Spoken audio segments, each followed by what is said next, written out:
Former UFC middleweight champion and one of the biggest savages in UFC history, Dricus Du Plessis returns this weekend to take on Kamaru Usman in the main event of UFC Oklahoma City. And to celebrate this return, we will be going through the South African's UFC career so far. We were first introduced to Dricus when he took on Marcus Perez, and he knocked out Perez with a left uppercut in the first round. What stood to be in this fight was Dricus' ability to stay calm under pressure, his ability to switch stances. He has a very unorthodox style. He blitzes forward sometimes in a defensively irresponsible manner, some would say, but it works for him. He's so big, he's so physical in the middleweight division, and that really stands him in good stead in this fight. Marcus Perez was throwing some solid punches at him, but he was so calm, high guard, and Marcus Perez was no schmuck. He had a win over Anthony Hernandez already in his UFC career, so Marcus Perez was an experienced fighter, and knocking him out was so impressive in his debut, and Dracus gets the first round knockout. Great start to his UFC career. In his second fight, he took on Trevin Giles, and in this fight, we were introduced to Dracus's wrestling abilities. He and Trevin were exchanging back and forth in the first round. Dracus was throwing some good lead kicks from the orthodox stance. That's one of Dracus's best weapons. I think apart from him, only Wonder Boy uses that weapon so much, and he can go to the legs with it, to the body with it. He can go high with it. It's one of Dracus's best weapons, and as we will see, it will really stand Dracus in good stead as he goes forward in his UFC career. So he took down Trevin Giles at the end of the first round, ended the round on top. In the second round, Trevin Giles was kind of trying to pressure him, and they were both kind of looking a bit tired, but that's one of the best aspects of Dracus's game.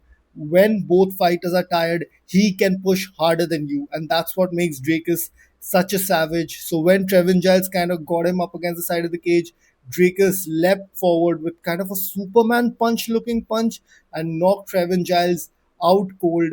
Second knockout in a row for the South African. Brilliant performance by him. He got a performance of the night bonus for this fight. So great job by Dracus. In this third fight, he took on the veteran Brad Tavares, and this was a tough fight for Dracus.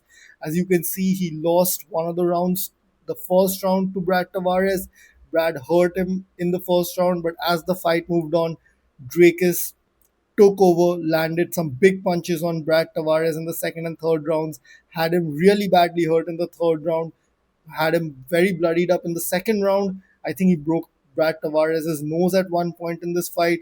So amazing performance by Dracus Du Plessis. He tried for a few takedowns as well. As you can see, he tried for 7 takedowns, but Brad Tavares has amazing takedown defense. But the thing with Dracus is, if he fails a takedown, that never deters him. If he fails a takedown, he just goes right back in the opponent's face, and his willpower is probably his biggest asset. I know I've said before, I'll say it again. It's so crazy to me. Usually, when a fighter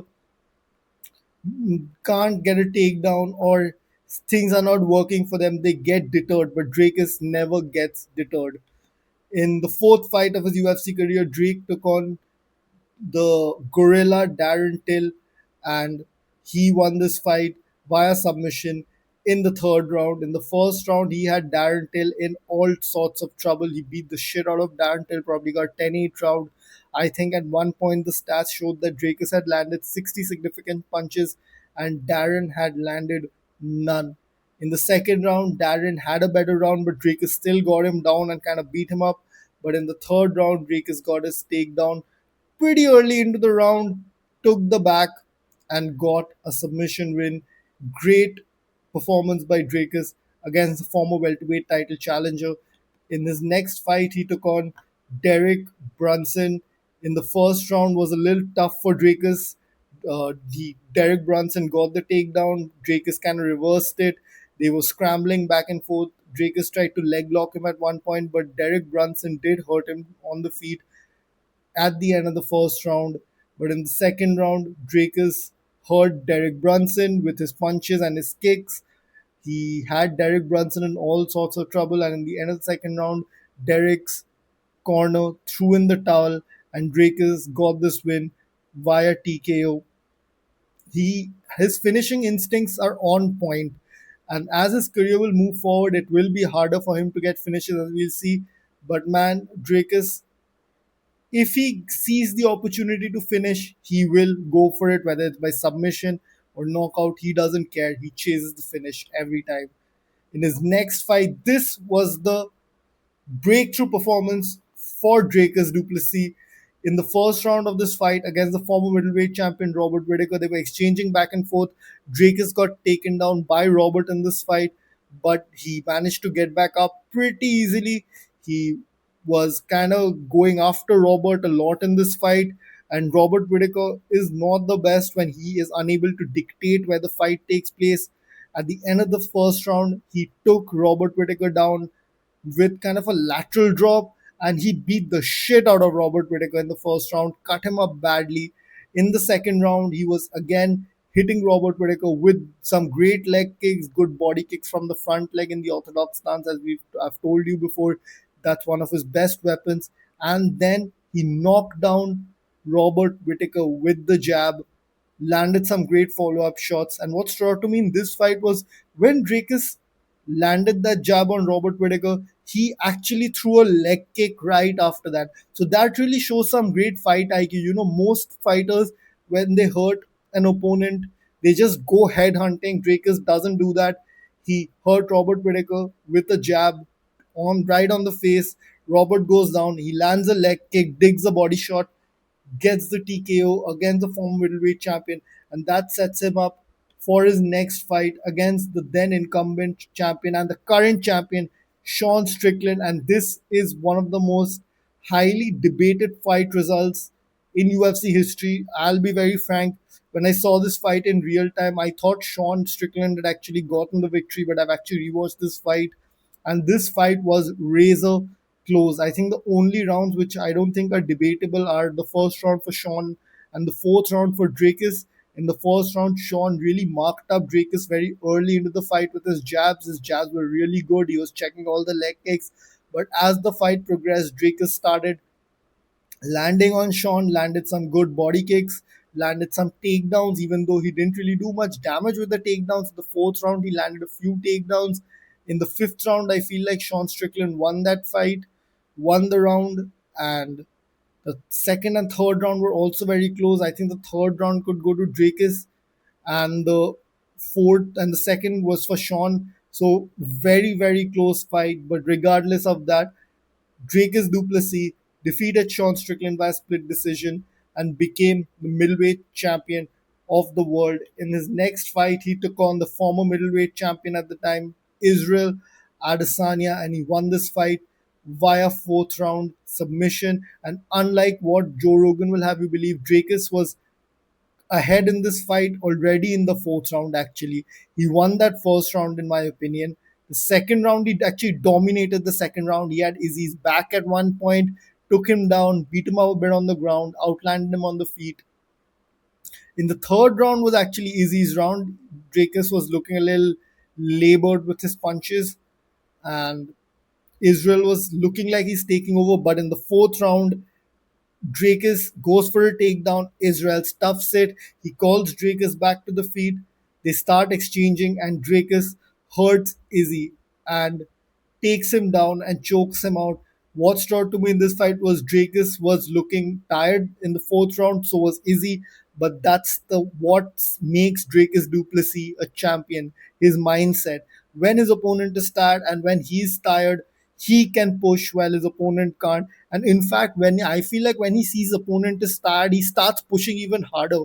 And that's what's Dracus Du Plessis' USP. His fighting style might look a little sloppy. It works for him. He's very powerful. He's very strong, and his mindset is another level. In his next fight, he rematched Sean Strickland, and Dracus won this fight very easily by unanimous decision. Two of the judges scored it 50-45, one of them scored it 49-46. And Dracus basically won this fight by being much more active. He was very active with his front leg. His kicks basically won him this fight. He was managing to kick Sean, getting to Sean Strickland's leg much earlier in this fight than he did in the previous fight. I guess through the previous fight, he had got his timing down against Sean Strickland with the leg kicks. He was landing a lot of body kicks with the front leg from the orthodox stance, as I mentioned before. That's one of his best weapons, and it really stood him in good stead in this fight and the Izzy fight when he was not being able to land his punches effectively on them. He was continuously getting to both these opponents with that front leg and with his leg kicks. He landed, I think, one takedown in this fight. Yeah, he landed one takedown in this fight. So beating Sean Strickland in a striking match purely so impressive by Duplessis.